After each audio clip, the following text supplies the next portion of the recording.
right, so let's talk about Carr.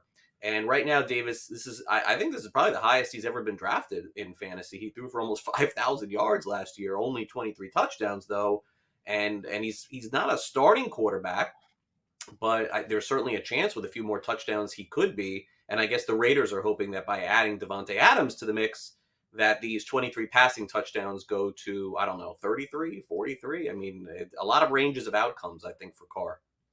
Yeah, I mean, if Carr does get to 35, 36 passing touchdowns, he is probably going to end up as a starting quarterback in fantasy football, kind of a la Kirk Cousins. Obviously Derek Carr is not going to add any rushing. Maybe a little bit earlier in his career he would have gotten that. I mean, I guess he had 108 rushing yards, but 6 rushing touchdowns in his career, so it doesn't give you any upside there.